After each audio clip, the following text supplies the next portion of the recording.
Hit it. It's Friday, April 22nd, 2022, episode 176. I'm Patrick Serezna. And I'm Kevin Muir. This week is a return to the original Market Huddle format when it's just Kevin and Patrick shooting the shit about markets. Patrick has got his crayons and Kevin has got his complaints. But don't worry, next week guests will resume and it will hopefully be back to normal. We also have our segments of No Stupid Questions and Skin in the Game. And well, folks, we might even drink some beers along the way. So stick around. We got a great show.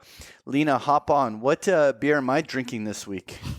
This week, Patrick is drinking Dois Corvos Brewing Company's 3 of 6 BA Imperial Stout with Tonka. Oh my God, I am pouring this right now, and it's like pouring blood. This is 11% beer. I went to this brewery. This is like rated one of the top Lisbon breweries and microbreweries, and they said this is the one they want me to feature. It's 11%. Like, this is unbelievable. Anyway, we'll talk more about this afterwards. But and listen, while we're chatting about things before we start, just a big thanks for everyone that's offered me well wishes for my concussion. And for those who don't realize, the reason that we didn't have a show last week was because I managed to go and to top off the concussion, I finished it up with a little bit of COVID. And the joke on the trading desk is that these things come in threes. And so after concussion, COVID, it's either going to be cardiac arrest or chlamydia. And I'm not sure which one I want. Or it could be hangover after the show. Yeah. But anyways, thank you for everyone that's offered me my well wishes. Hopefully next week I'll be back to full 100% strength. For sure. And Lena, you want to do a quick plug for the merch store?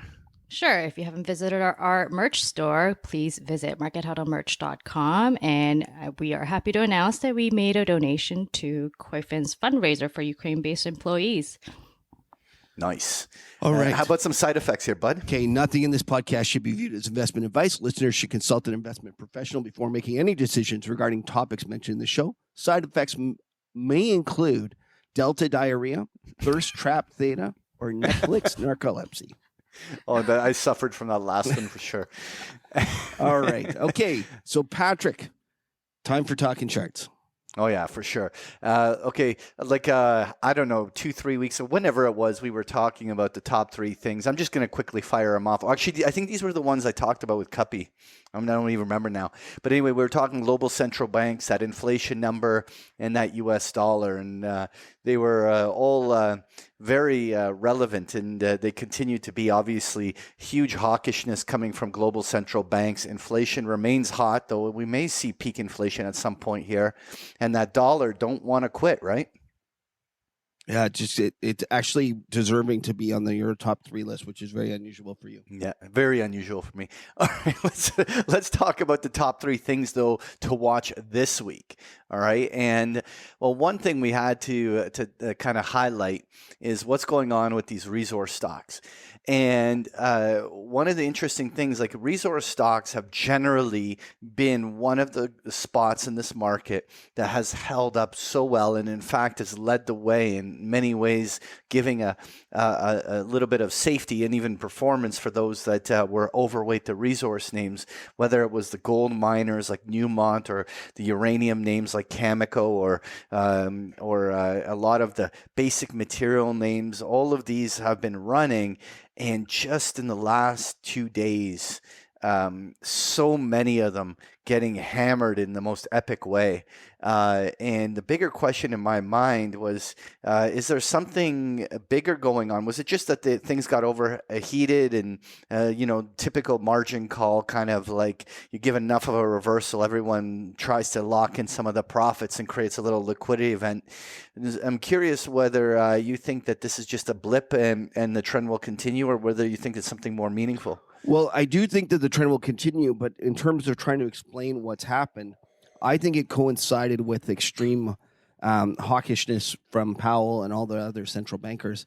Patrick, we're now at a point where almost 10 hikes are priced in for the Federal Reserve between now and the end of the year. 10 hikes. I heard that Numera was talking about a 75 basis point hike in June. Yeah, there's. I'm just looking at the screen. We got 50 priced in for May. We got 2.5 priced in for June. So that's probably where it is. The chance of the June being 75 is there. and Yeah. it just goes on. And so when you have hawkish talk like that in the front end, just getting just wailed on, it's difficult for resource stocks that are sensitive to the economy to stay bid. And it was finally was too much was enough, and they The profit went taking offered. began. They went offered yesterday, and it continues today. Like I'm pulling up the U.UN. We're taping this midday, and it still is down $1 for the Americans. I think they call that spot, and it's just getting lots and lots of pain from there. And don't forget, within bull markets, the greatest corrections are within bull markets, not bear markets. And in bear markets, the other way around. Those are the ones that you get the vicious rallies. But that are 10, 20%. Those copper stocks got hit. I'm going to use that COPEX to highlight that reversal. Like, I mean, that basically dropped almost 10-15% in 2 days. I'll use the URA for the uranium, obviously down, similarly, like 15% in 2 days. I think both those charts, though, Patrick, you can start to buy. At some point, for sure. Even like the basic, like look at the basic material. Look at the iron ore plays. Vale, from $21 down to 17 in 2 weeks. BHP Billiton getting hammered in just 2-3 days from $78 to $68, $10. Point is that these were the place where everyone was making so much money, everything was going well, and it just got ugly so fast, right? And is it going to be a buy on dip? I'm with you. At some point, it's worth dabbling with it, but I think it has to be the thing to watch next week. Is this? So I would agree it's the thing to watch, but wherever everyone else that's trying to buy the dip in the tech, I think that's the wrong mistake. The bull market is in these resources. Yes, it's scary. Yes, it's hard, but that's where the charts, although that they've taken a hit in the short run, they still will look positive. Take those charts you just mentioned, and compare them to ARC. Yeah, that's the stuff that you should be. Well, I want to talk about that right now. So let's go to number 2. So number 2 is I want to talk about these equity markets and the underpinning rotation that continues to be underway in them. So let's start with actually just touching on the S&P 500, down 80 points here at the time we're recording in the afternoon. It could get worse by the end of the day. By the way, we are recording this a couple hours before the close, so we do not know. That's because Patrick's got a big night out on the town in Portugal. Yeah, I'm European hours. I appreciate you doing this for me, buddy. I've said anyway. So just looking at this chart here breaking down the way it is, that we've seen some real technical damage here in the S&P 500. I kept speculating that this could be just a buy on dip, and that there was still potentially one more leg higher. But this is some really ugly price action, and particularly forget about the S&P. Look at the way the Nasdaq is breaking down, almost right back down to those lows. You take that Russell right back down to its lows. These sub-indices are even worse than the S&P 500, and the VIX is trying to close above 25, which is sort of a threshold level for me where volatility can start to feed on itself and actually exacerbate the selling. And so a lot of big question marks on the equities. But what I wanted to, though, specifically highlight is that the rotation into the defensive names continues. So I'm going to just start with the momentum value factor, right? And here we are once again. It's right back down at its lows. Rotation into value continues. But just looking at those subsectors of these markets, like the technology continues to eat it right back down those lows. You have social media stocks right down along those lows. Financials continue to be right along their 2022 lows, and that's including the regional banks version. Those you look at the way that the consumer discretionaries are rolling over. Anything that's high beta, anything that's been working for the last 5 years, there's just such heavy selling, and that's not even without me bringing up the ARCs and other plays that are about to make new lows, and even the FANGs. Did you look at the FANGs? Like, if you aren't looking at Apple, obviously Netflix ate it. Now, that was a brutal drop, right? And just on the downside, and it just keeps bleeding. But take some of the darlings. Microsoft about to break to all of those 6-month lows to about to break down. You take Google and broke all of those February March lows. It's making a fresh new low, right? Facebook breaking to a fresh new low. Yeah, Like they're terrible looking charts, Patrick. They are, and Apple is like one of the few that is holding up, and even Amazon was holding up pretty well until the last 2 days. It's starting to look very Nasdaq like in the way it broke down, but there is in the conventional sectors. And I was like, just looking at with my members the earlier in the week, the Investor Business Daily Top 50 that we kind of benchmarked over a year ago. There are so many stocks down 60, 70% that were all deemed to be, the high quality growth names, and they're just eating it. But bigger question though, Kev, what is doing well? Well, you know what's doing well? Yeah. Utilities. Yeah, continue to be places to hide. Utilities and healthcare, right? Healthcare, XLV was holding up. Well, actually broke today. Can we just go back, though, before we go to the things that are doing well, back to the things that are doing badly? I want to highlight 2 charts. And you know me, I'm not much of a technician, but I was highlighting the fact that one of my rules that I love is that there's no such thing as a triple bottom. AMD, look at that one. You'll see that it had tried to make a triple bottom, broke down below. Yeah. Right? And the next chart, NVIDIA, same deal. It was trying to do a quadruple bottom, I believe. Yeah, but these are all the same. But these are all what I'm saying is that the same, one by one, they're going through, and the support's holding, and then it crashes. Support holds and crashes. And it's a rotation through these names. It's like that Grim Reaper is just going around, Yeah, just one after another. Exactly. And so crazy. So when you go back to the Microsoft, and when I saw that chart, all I could think about was that Grim just Reaper's looks coming. Yeah, it just looks like NVIDIA and AMD did a week or 2 ago. Yeah, and it just was another one that had that kind of a same pattern was Disney. It kind of bouncing along those lows once, twice, the third time, nope, and just gave it out. No such thing as a triple bottom. Okay, so let's go back to the things that are working. XLV and the healthcare. But you're absolutely right. The point is that and this is I have to give you kudos because you talked about this idea that it didn't have to be a big index S&P 500 crash, but rather it was a rotation underneath where all of these unprofitable tech and all of these stocks with huge multiples that were the big names can eat it, and the index can still hold up. Yeah, and I think this has just started, though. By the way, Patrick. Oh yeah, those big names have just started, and but so many of them are down 60-70% off their highs. Not of the really big names. Okay, yeah, the FANGs have not held the up really big, not those top 8. The top 8, apart from Netflix, is just still hanging in there. Yeah. And even the one that's unprofitable tech, most of them are down 60-70% for sure. 100%. Right? And those could be all down 80-90% by the end of the year. Did you see this thing about poor Jim Cramer? I didn't realize it, but I guess in 2020 he gave this list of stocks that you should buy. The top 7 Magnificent 7 or something. Magnificent 7.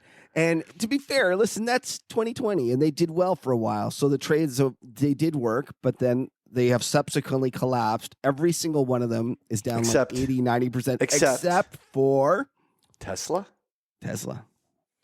And I think Elon Musk. But you know what? I actually am very concerned about, though. I think it's shortable because they had he had a blowout earnings. The stock gaps higher and gave it all back. You know what? When a stock does that on its earnings, it means that there's some there's some heavy selling at the top somewhere, selling into strength. I think it could break. This is Josh Young from Bison Investments, who usually deals with just the energy stuff. We had an interesting Spaces the other day where he was talking about these earnings, and I think that it's worthy of people to go and to see what they're saying, because I think that there's some interesting things there. But let's go on to the next subject, because there's it's one of those Marmite reactions. with Tesla. People either love it or hate it, and it just ends up being so, too but let's talk about the things that have been working. So utilities have been making 52-week highs and ripping. Consumer staples have been doing incredibly well. The Coca-Colas of the world, right? Like tobacco stocks. Like, did you see what Altria Group has been doing on the upside? Like anything that has been low beta, high dividend, defensiveness, no cyclicality in their earnings. Like the rotation by big money is there. Because unfortunately they still need to be long equities. Yeah, their mandate says that they have to be long, so they're just getting out of dog shit and going into the stuff they know that they can hide. So the question is, when are these things overpriced and should be sold? Well, when the next rotation begins, and so the question, they're going to hide in something, and they're not going to give these up until the bloodbath finishes in the other sectors. So then, if you kind of thinking like chess move, a couple moves ahead, when we do come out of this and they start to come for it, what are the next sectors they come for? And I would argue it's back to those resources that we just talked about. That they come for them, and they come for them even harder. Maybe. No, I'm not opposed to your idea. I mean, it's certainly one we can keep an eye on, see whether or not that actually materializes. But by the way, the home builders have had no breathing room whatsoever. No, but at the same time, they have stopped going down and on a relative basis. Oh, come on. Now you're just talking your book. That's nonsense. Look at this chart. This is dog shit. This is a dog shit chart. And look, this is... You know what? I think I won the bet this week, and now we got something to talk about. Okay, go on to the next thing. Anyway, what was interesting is look at the way the airlines have bounced, by the way. I just wanted to highlight this. Did you see that the gap yesterday or 2 days ago? Yeah. The Jets, which is the ETF for it gapped like size. It was crazy. It was kind of nuts. Why is okay? It's not like fuel prices have come off, or that suddenly it's safer to travel. Like it's like suddenly it's a bull market in airlines. Like what the heck's going on here? That's you think about it, a lot of the stock market is increasingly pricing in a recession. So you would argue, if anything, that those should be sold. So. Yeah. Anyway, point is that there continues to be that rotation, and you're right. I don't think it's over. I think that there's a underpinning bear market in those tech names, and those bear markets can last a year or more. This could be the theme of the whole year. At some point, everything is a buying opportunity. Grizzly Adams is back. No, but listen, But kudos to you. It hasn't been an index crash. It hasn't been the S&P wiping 20%. Now it's coming, buddy. Now it's coming. No. You know what it is. The moment it's going to be, By the way, I went on to that show on Cheat On with you, and I said everyone I thought the market was going higher. So it's only appropriate that it's only appropriate that I have egg all over my face. I mean, I'm going to be the next Kramer. Yeah, you know what? It's like Martin Zweig was very famous for getting onto Wall Street Week, and he on the Friday of the crash, he basically said, We're going a lot lower, and whereas everyone else was saying buying the dip, he was sitting there saying it was going to get ugly. This is going to be your Martin Zweig moment, but in reverse, kind of like a Costanza. We're going to get a crash, and then we can all play the tape. Play the tape. Patrick's saying that there's no crash coming. Okay, what do we got for number one things to watch next Japan. Week? Oh, yeah. Wow. But it's not even just Japan, because the byproduct of that is China moved on their currency.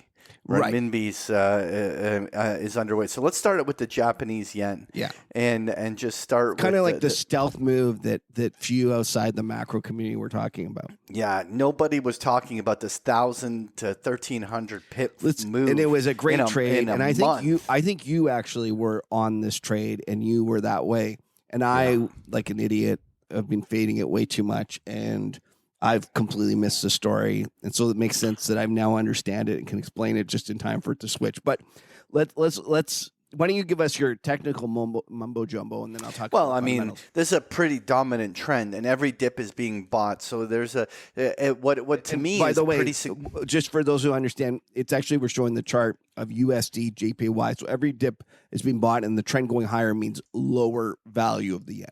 Yes. But what I think is significant is that the back to 2006, 2007, the highs were around 124. This breakout has now brought us to 2 decade highs. I mean, you have to go back to 2002 to be at a level that was higher on the US dollar yen. Yeah, we had And- 14 days in a row when the yen was down, and I think that had never happened in the history of the Bloomberg yen data. Yeah, and it's crazy. And so now, obviously, in the much bigger scale, when you're looking at these monthly charts, I mean, obviously, we could go back to 1998 and 2001, 2002 levels where we could see 135 to 145. But it's crazy. Big move.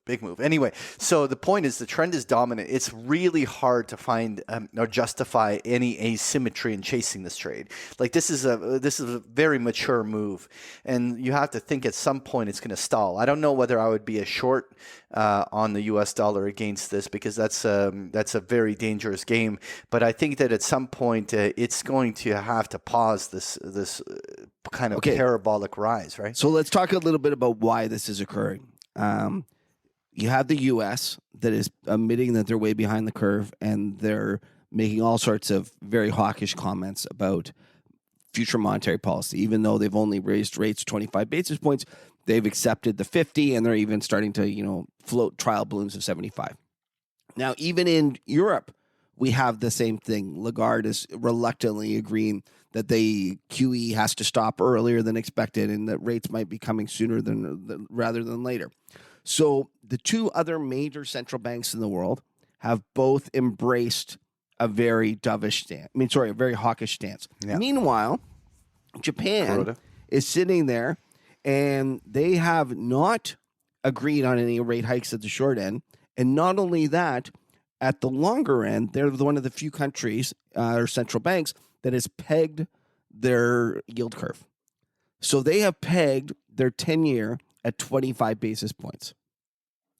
And they not only that, they're sitting there and they're actually defending it. They're saying, and I guess they have to defend it because the moment the market smells blood, that they're going to go and shoot it. But we have the U.S. 10-year at 290, and meanwhile, Japan's at 25 basis points. Heck, even the German 10-year, let's just dial this. Let me just pull it up here. Even the German 10-year is 97, almost 100 basis points. So Japan is pegging their long end at some stupid low level, and the market is saying, okay, well, if you're going to be so dumb in terms of your monetary policy, we're going to punish the currency.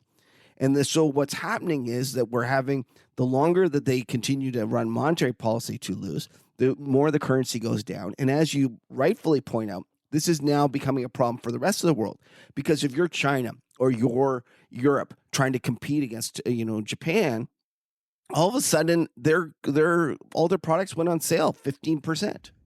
Yeah, look at that U.S. dollar against the renminbi here. It's finally moving, and it has to. And the thing is, that's not even that big a move. And what happens now is if we get a situation where everyone tries to devalue their currency to try to steal growth, we have a situation where it becomes more unstable, the whole global financial system. And I joked and said today, there was a very famous quote. It was, I think it was Jim Baker was the Treasury. No, it was another Treasury secretary. It said something to the effect of Donnelly, I think was his name. It's our U.S. dollar. It's your problem. And it was a very famous time that when they let the U.S. dollar go. But it feels to me like it's our yen. It's your problem. And that's what Japan's saying to us. And I find that we had a speech today by Kuroda at Columbia University in New York City, and he just stuck to it.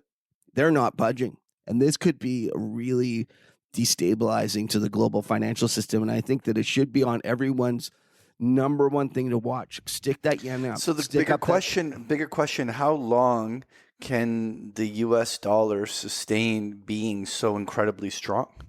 Because we're talking about now the Dixie being north of 101, but at this stage it feels like it's imminent. So let's finish talking Japan, because I want to take a currency tour. I want to but can I just answer your question? Because the more that this accelerates and the more this becomes a problem, the more chance is that financial assets throughout the world will come unglued. And I think that that's what you're seeing today and yesterday is that that U.S. dollar strength is seeping into the stock market. Yeah. Now, so far, I think the Federal Reserve and the government almost wants it because they've been sitting here saying that we have an inflation problem. My worry is that this is going to become unwound at an increasing pace and that they're not going to be able to control it. And even though ultimately I'm not usually one to say the US dollar is going to be in this milkshake kind of melt up, if you have a situation where the US keeps talking about tighter and tighter policy, and even ECB talks about that, and meanwhile Japan's doing the exact opposite, it increases the chance for a disorderly move in the US dollar. And I've said this before, Patrick, and I'll say it again. I think FX vol is greatly underappreciated in terms of it's gone up, yes, but it's still cheap. It's so it feels to me like when fixed income vol, I can't remember for a long time, I said fixed income vol is cheap. It's cheap. It's cheap. And it moved up. And then I, like an idiot, I didn't stick with it. But if you look at it now, fixed income vol is running as high as it's ever run. I think that that's the next move. We're going to start to see fixed income foreign exchange vol go through the roof like we had in fixed income vol. All right. Well, let's move on and talk some charts because I want to talk about these different. By the way, we have the Bank of Japan coming out next week. Do you think anything's going to happen there, or do you think it's no? Just because I think that he's already signaled that he's going to hang tough. He's not changing. They're not changing their policy. Oh, let's see. Maybe a couple hundred more pips might make him soften up on his stance. Yeah, maybe. Anyway, let's talk these currency moves, right? I want to just talk some charts. Like, look at the dollar index breaking to new high, but it really, the euro just feels like it's like at the edge of the cliff, losing its footing. And it looks like the next shelf down to 105, 104. Like you go back, I have a little bit of nightmares about those lows. Like I think back to those lows around 106, 107. I remember a stake bet with Cuppy and you that cost me dearly. But you go and look here. I mean, this euro giving out here, we could see a drop right back down to those lows from 2017 on the downside. Yeah, I'm hesitant to get too bullish on USD, and when guys like me that have been bearish and wrong on the USD finally capitulate and start talking about US dollar going higher, then you know that you should probably take the other side of the trade. But having said that, there's a lot of risk there. And well, the one thing I can tell you, sorry, go ahead, Patrick. I can just tell you from the technicals, every rally is being sold. This is a distributed currency, and it can't put together any sustained strength without immediately being sold into, and inevitably that will change. But there's no sign of it now. This is a very weak chart, and the path of least resistance is the prevailing trend that's been dominant all year. Yeah, I could see a whoosh and then a rally, and then a whoosh and a rally and this and that. Like just a lot of movement in this thing that I think lower. I'm not. Listen, it could very well be we get a whoosh that way. I'm not as sure about the direction. I'm more sure about the volatility of this is going to increase. I think the euro inevitably is going to get pounded like the pound. Look at the way that breakdown candle happened today. That look right along the lows. This is exactly what I think is coming for the euro. It's been weak perpetually, and just gets hammered today. That's quite the move. And what was interesting is that the commodity-based currencies that were sort of the thing that was bucking the trend. Look at the way the CAD. Actually, let me just put it at the way you like to watch it. The US CAD. But you take a look here. That US dollar has a big break today against the Canadian dollar on the upside. You take that Aussie and the Aussie market, just nasty, sorry, not market, but Aussie dollar, nasty hit on the downside. Like it's suddenly, like I would say even just a week ago, you could argue there was a big muddle in the currency markets. but suddenly almost all these major cross currencies are suddenly all kind of going in the same direction, and that's something I think it really was the hawkish talk from the Federal Reserve. Could be. We had Powell; he was definitely embracing the higher rates and highlighting the asset that shall not be named.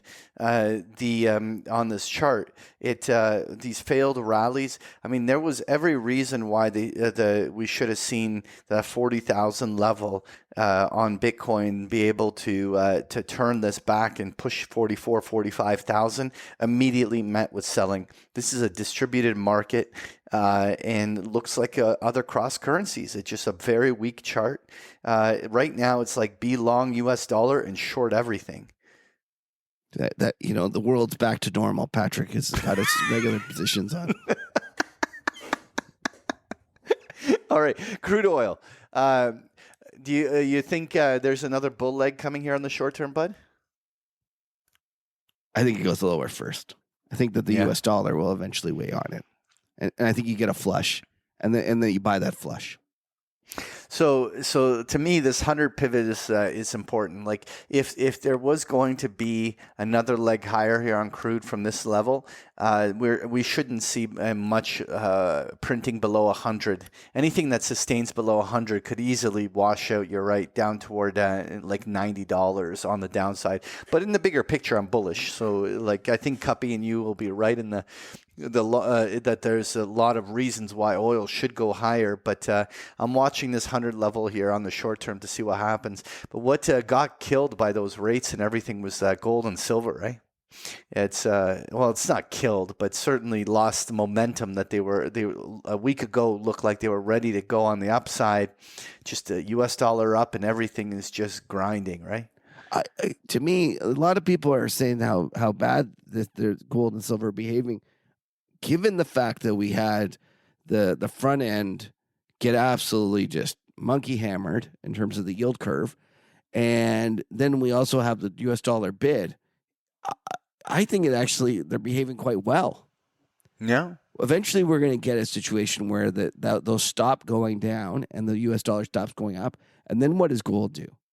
So I don't know. I'll take the other side of that. I don't look at gold and silver and say it's disappointing. I look at it and say I'm glad that I'm not down. Yeah, but I think money. I think that the situation there is that everyone just wants the gratification of seeing the price clear 2,000 on the upside and building on that. What we really have is a gold market that it is a place to hide, but it isn't been giving the performance that everyone wants out of it, right? And the gold miners just got hit in the last 2 days. Maybe that's the buy on dip that from on these like stocks like Newmont that have been just for months have been doing phenomenally well and just get so hammered here in the last little bit. And maybe this is going to finally be a little bit of that breather in these stocks to buy the dip on. Maybe from your lips to God's ears. Anyway, what I wanted to highlight is the bond carnage. Obviously, we'll settle up this in a moment when we get to to our bet, where I once again have to eat it. But the 10-year bond has just been relentlessly, well, not just 10-year bond, all bonds. Like, it's crazy. Like, the corporate bonds have just been completely crashing to the downside. Junk bonds, fresh new lows. Like, is this? But why is it crazy? We have inflation running at some stupid level. Right. To me, what was crazy was that everyone thought we wouldn't have inflation. And it's funny because now everyone is become this ultra hawk and become, oh no, we got to raise rates and stuff. A lot of these people that are telling me that we got to raise rates so aggressively were the ones that saying that we couldn't have inflation. Rewind the tape to a year ago and look at how many people were saying we couldn't have inflation. It's way higher than you think. In fact, some of the pundits on TV that are the most vocal about how many rate hikes that we need and all that, they're the ones that were saying that that inflation was dormant. and that the economy was about to roll over, and they're giving us all this, demographic and all the crap about that they always do with all the disinflationary stuff, and yet now they're losing their shit about inflation. Well, the reality is that those bonds were mispriced forever. Anyways, I won't rant too much. Okay, well, you can rant a little bit, but I'll just mention this. Like, if you take those junk bonds, right, fresh new lows, breaking down, but actually the credit spreads have not really misbehaved. It's not like it's all yield. It's in a whole yield move. Now the question is, though, Patrick, as the yields go up, does this eventually move into credit? And the real question is, does the Fed keep doing this until it does? You have to think that's the case. I tend to agree. I think that we need financial conditions to become tighter, and that is ultimately what the Fed is trying to do. Right? If you think about Powell, I think he wants to get off the front page. Everyone says he wants to control inflation. Everyone says that he's worried about the average Joe's inflationary bill. I don't think so. I think he wants to get off the front page.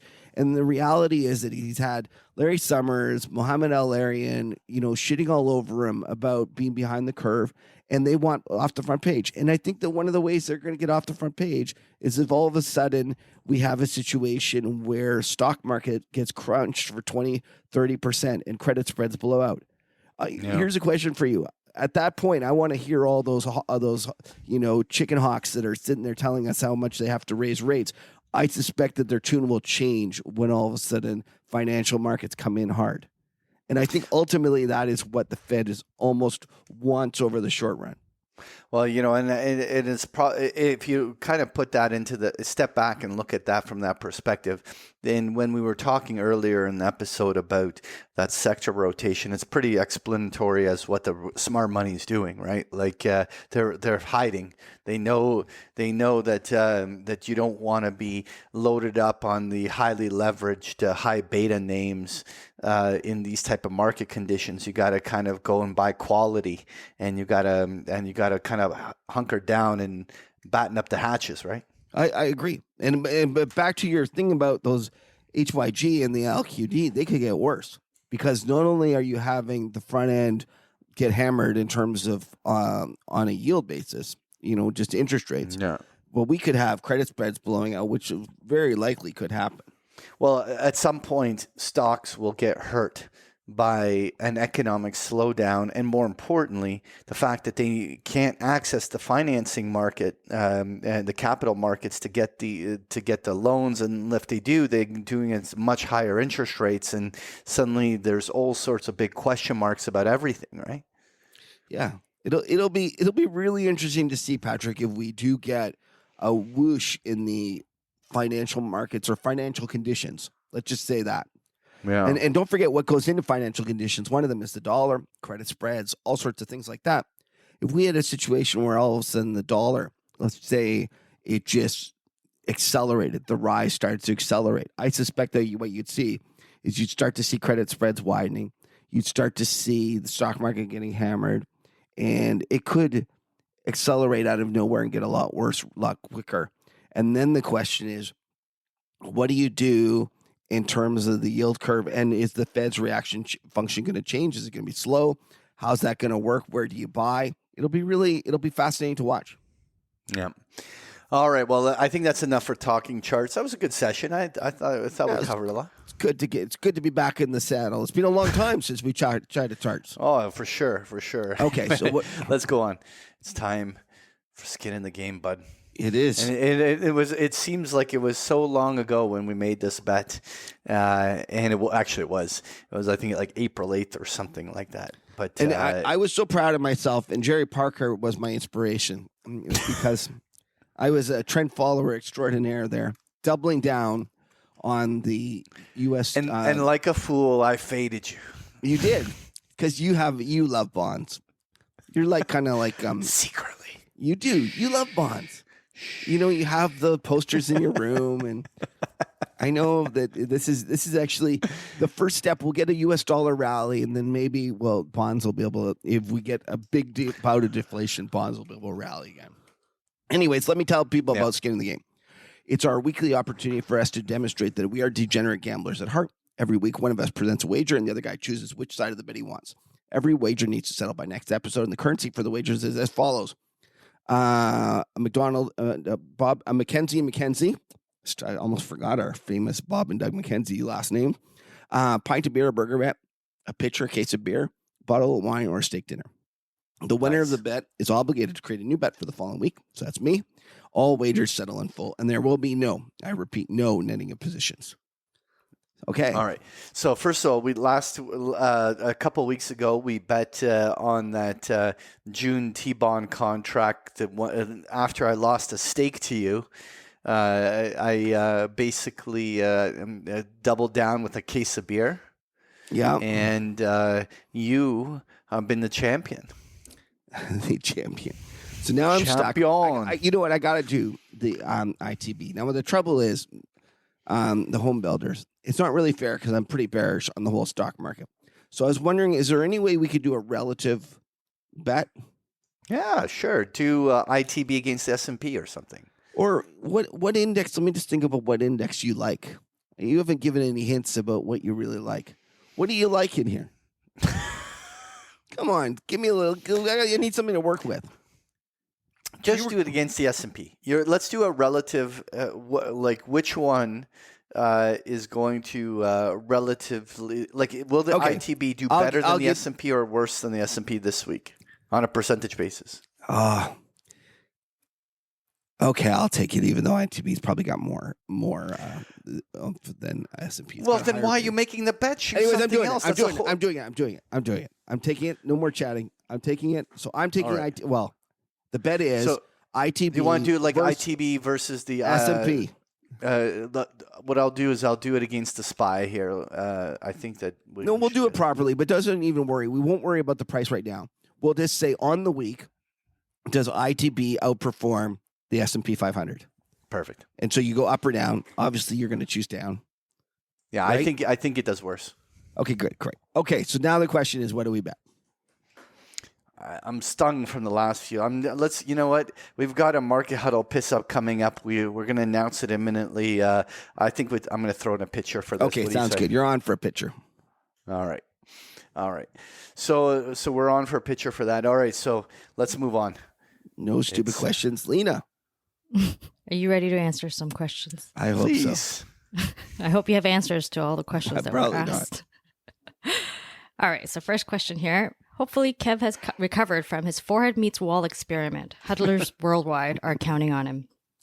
My questions are, 1, how do you calculate the implied number of Fed funds hikes from the Eurodollar market? I understand how to get a yield from the Eurodollar price, but projecting that to a number of Fed fund rate hikes is a bit more complicated. 2, the Fed fund rate is quoted as a range by the Fed, but typically a single number by everyone else. When calculating the number of hikes implied by the Eurodollar market, do you take the upper, lower, or middle of the current range targeted by the Fed?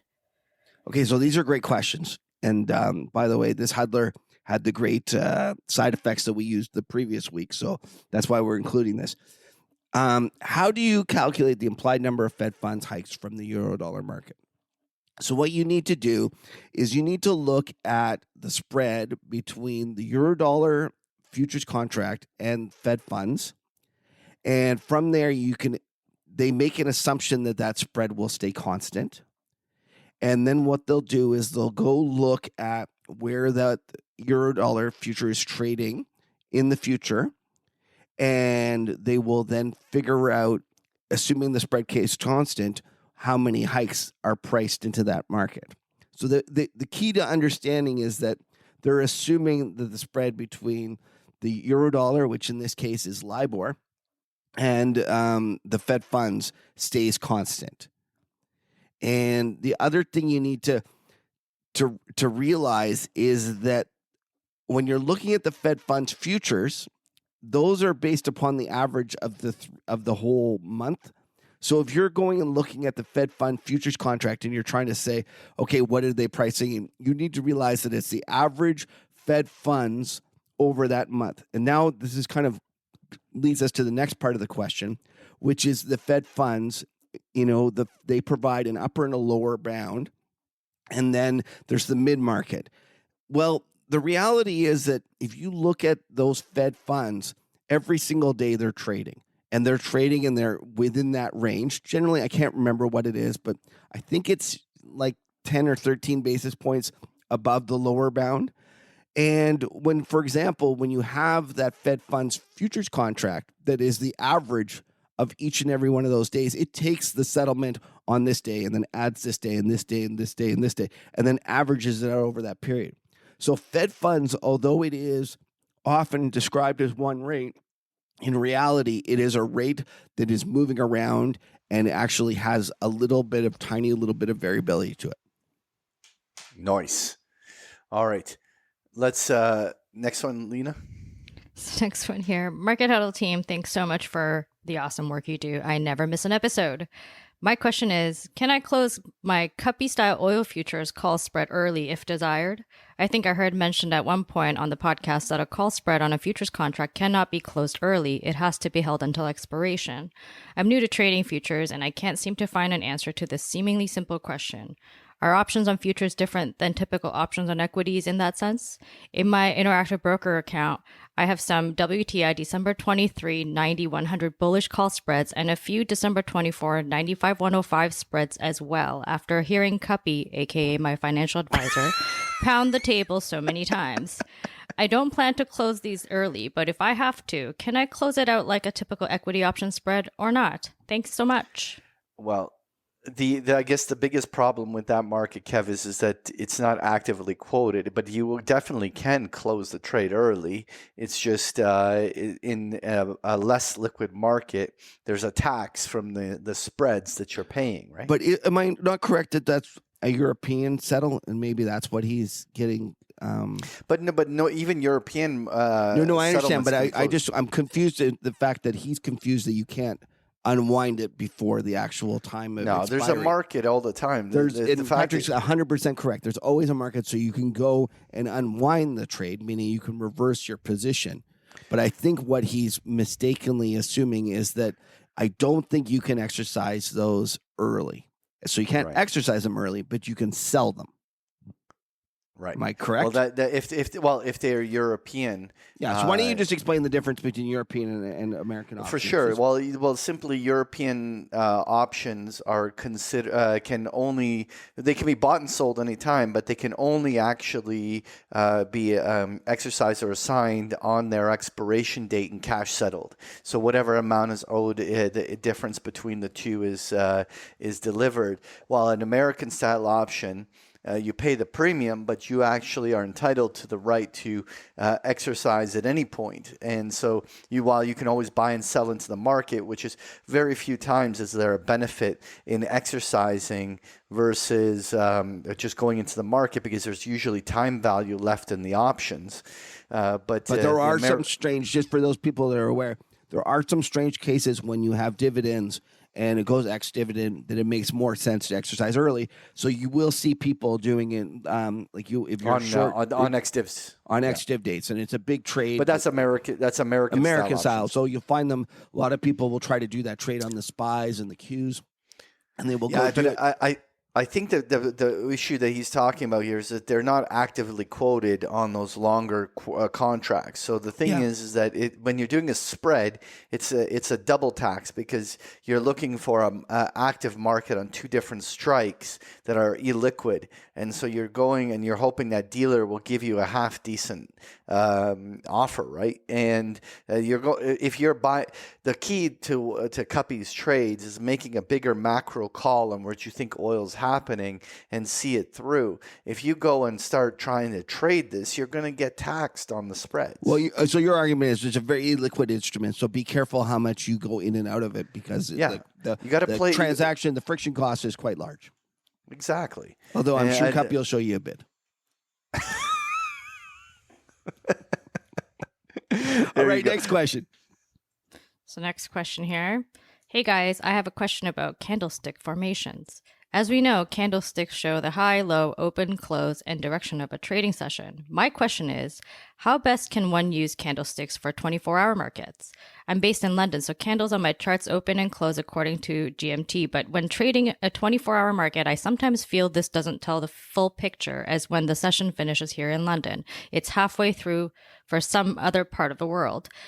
I understand that in order to get an idea of price action at a specific time, we can simply adjust the resolution to a shorter time span, but I got thinking about this and I started to wonder if in a 24-hour market, is the session open and close important at all, given the session timings are chosen arbitrarily based on personal location? Lastly, is there a better way to chart 24-hour markets that draw less attention to the open and close? Love the podcast. Keep up the great work. Hope Kev is well and back for the next show, although did love getting so much copy. All the best from London. Well, Kev, this is where you get into some pretty serious crayon chewing, right? like you get a good mouthful of crayon here.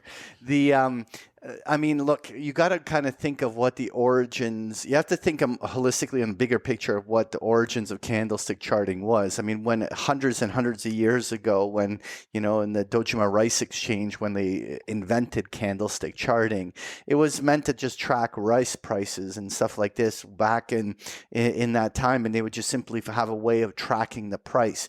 Obviously, as markets evolved and these 24-hour trading markets, it created incredible complexities and created these big question marks in terms of, how is there relevance to it? I kind of think that it's overkill because obviously, like data mining, I can say, well, I'm going to use GMT time versus this time, and then the candle will look different versus this other one over here. And is that even relevant at all? Like to me, I step back and I look at charts, and I basically am trying to identify and understand the behavior of investors and traders in the markets.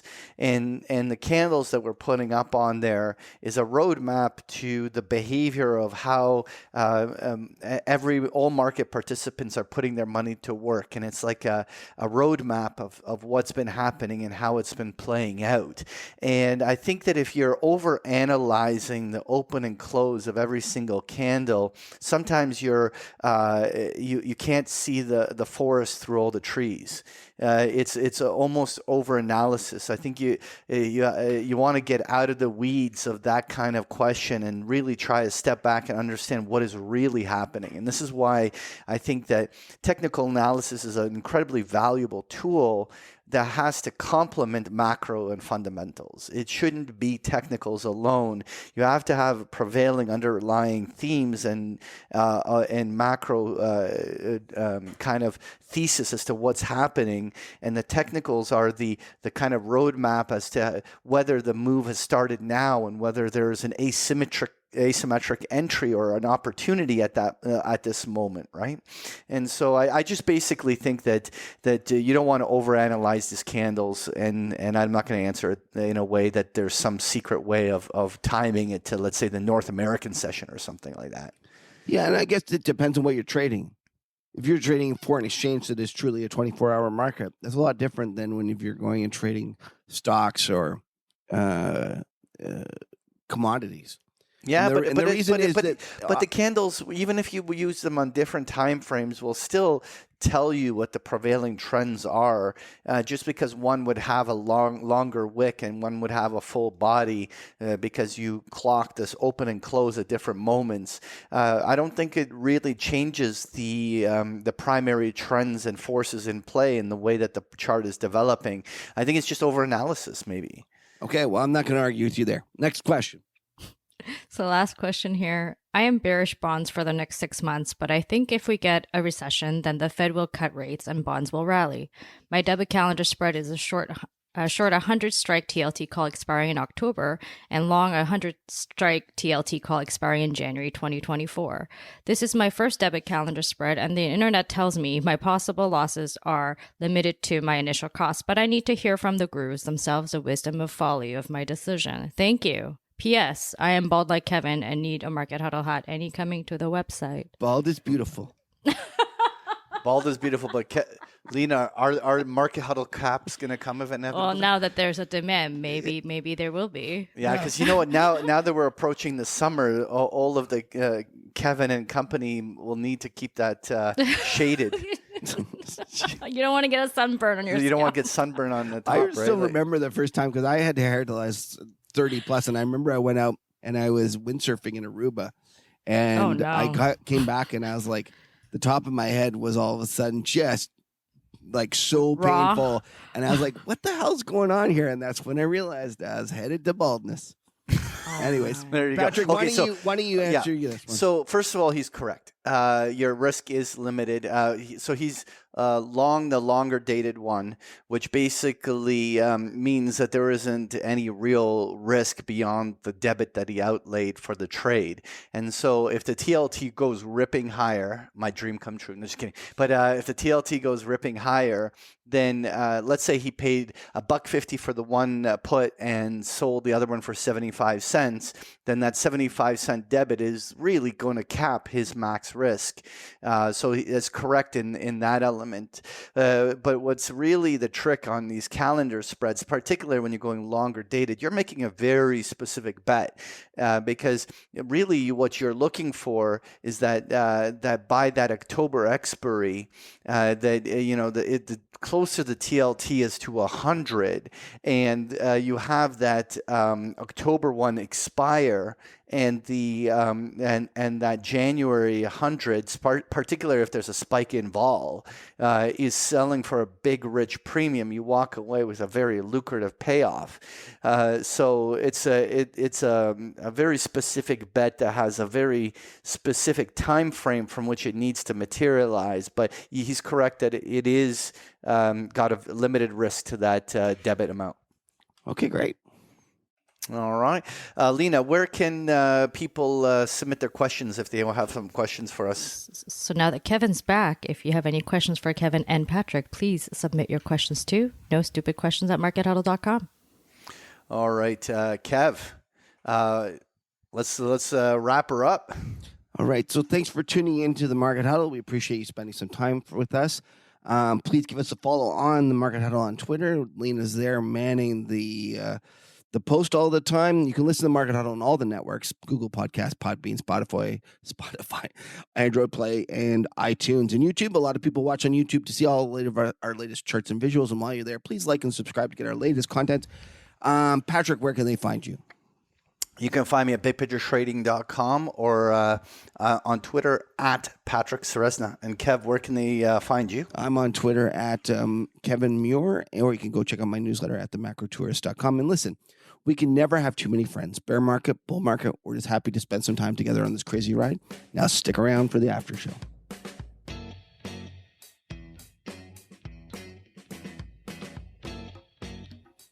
So, Patrick, I am hammered. what your beer? What did you call it again? What did I call blood? it? Yes, this is crazy. So this beer, 11%. It's an imperial stout with Tonka aged in rum barrels. Like this is like dark Some blood, hardcore beer. thick. It's like syrup. Like this is not this. I don't think this classifies as beer. You turned into a vampire. So what are you going to rate this thing? But with in all fairness, it's it's an interesting profile the way it you drink it. It's like these fine bubbles. It's almost like little angels wearing skates dancing on your tongue. No. So now there's the most Canadian beer review ever. Little angels wearing skates. Skates. Most people dancing like that, on your tongue, but they're wearing skates. That's the important part. Mm-hmm. Okay, so what do you give it? That's the way Canadians roll. So what are you giving it? You know what? Okay, so we have to classify this as its own category because it's like some sort of imperial stout. Here comes the excuses already. No. I am not a stout drinker, and I don't normally drink 11% beers because it punches me in the face. But I'm gonna, you know what? If I was rating it as a stout, I'm gonna give it an 8. Okay. I'm going to give it an 8. It's It's actually an amateur score because it's an even number. But 8.1. 8.001. There you go. But giving it an 8.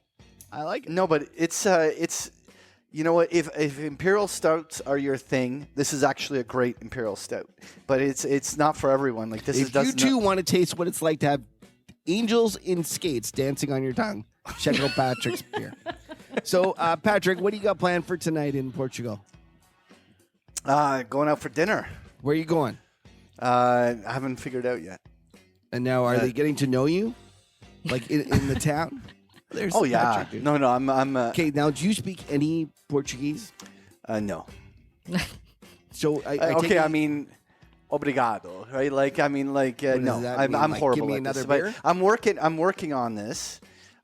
on this. It's actually I'm not. I'm going to be working on this. I hope to have at least a 10 to 20 word vocabulary maybe by the end of the month. you're 10 to 12, very you're specific number setting of your vocabulary. sights really high. I like it. I like it. Some people are like, I want to be able to converse. No. Patrick wants to know 20 words.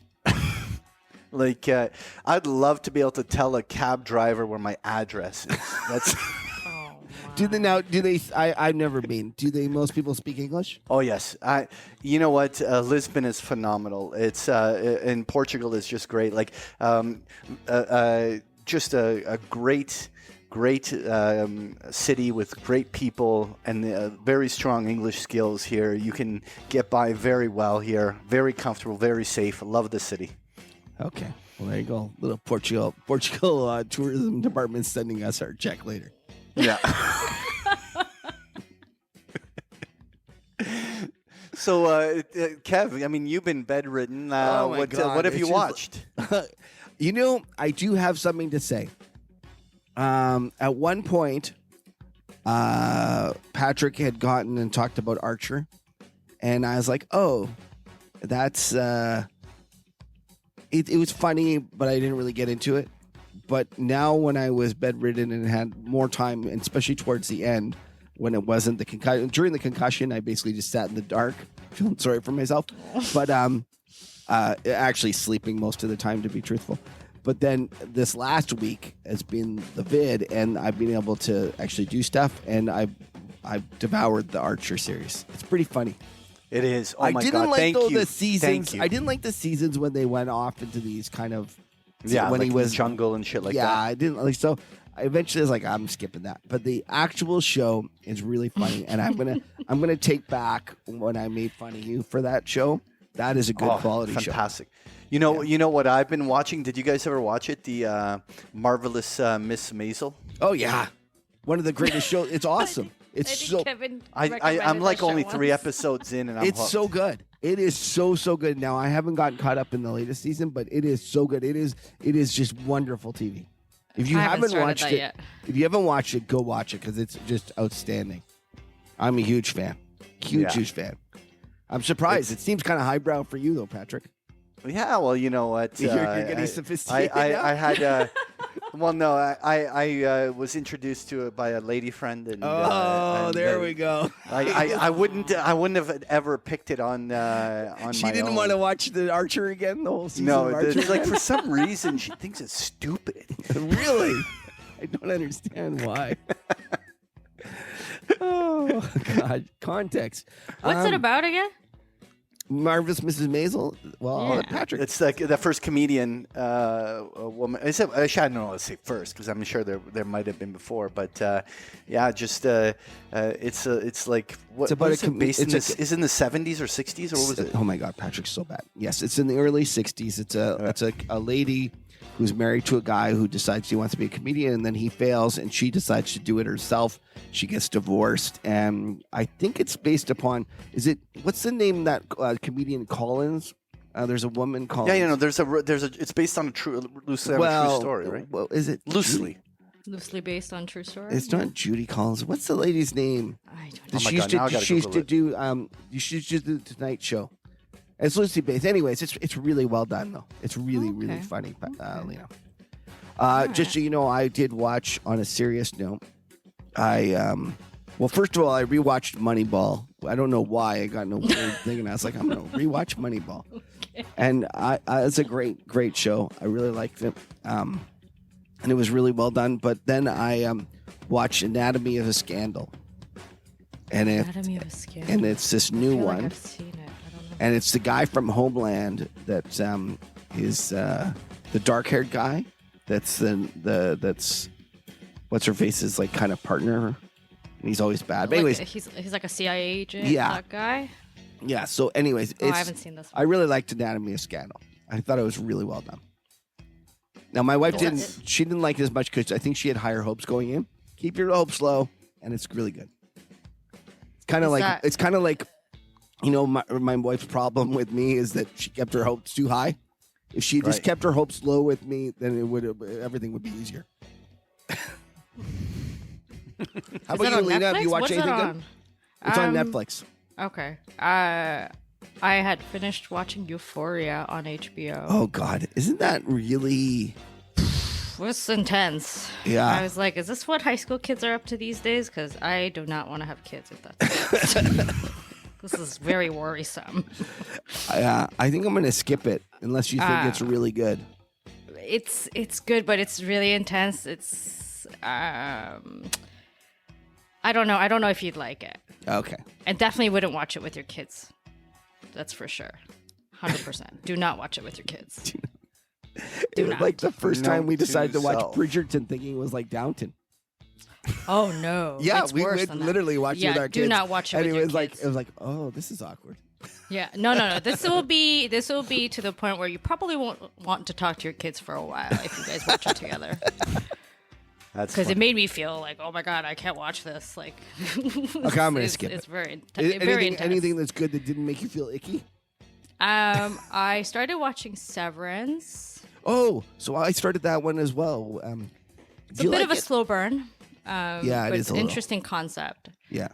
It's only because I started watching We Crashed with Anne Hathaway. Yeah, and so Jared I'm Leto. halfway through that one as well.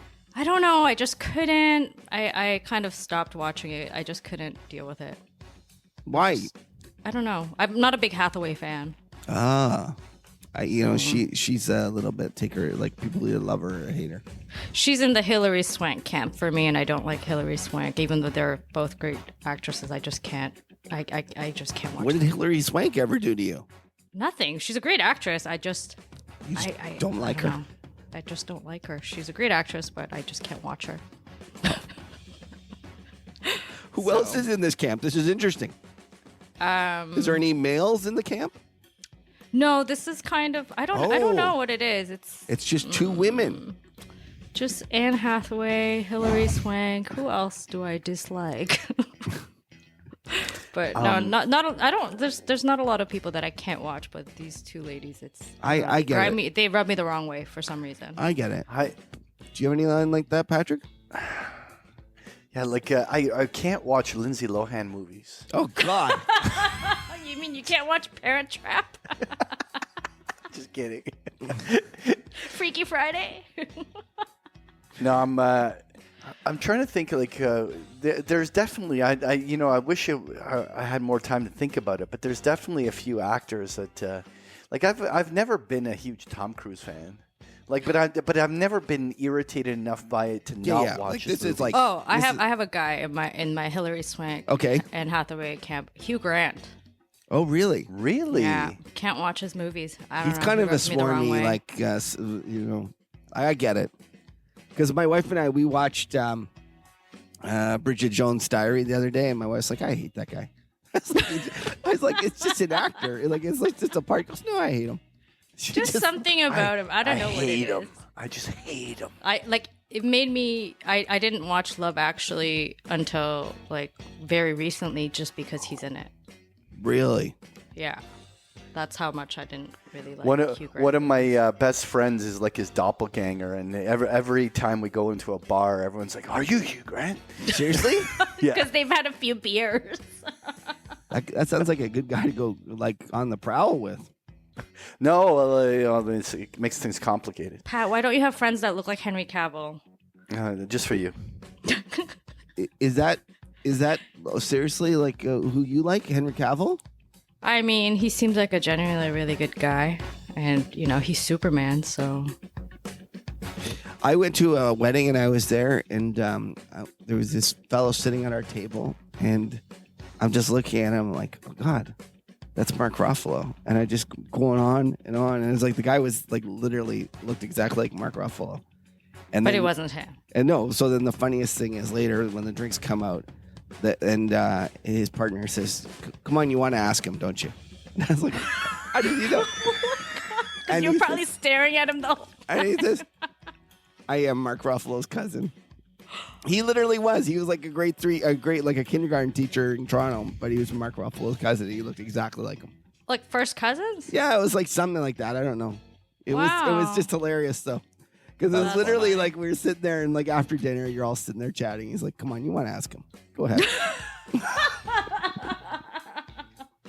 Obviously, he gets it all the time. Yeah. No, literally, like if you had told me it was him, I would have like 100% believed it. You know, because like I'm sure if you put them side by side, you'd be like, "Oh yeah, that's not him." But if Yeah. you're just kind of at a wedding and you're there and you see him, Yeah, it was 'cause you're close. like, I don't It know was what these close people look enough like in that person. I had no like I was like, I think we're sitting with Mark Ruffalo. Like, Oh my gosh. anyways, I'm gonna let you guys go. Yeah. Thank you, everyone, Yes. again for putting up with my absence. Well, and I'm stuff. glad, I hope- glad that you're feeling a little bit better, and Yeah. hopefully you're 100% next week, and we'll get back to our normal format. That's right. It'll be a lot of fun. Okay. Thank you, All right. everyone. Take care. Have a great week. Thanks, everyone. Have a great weekend.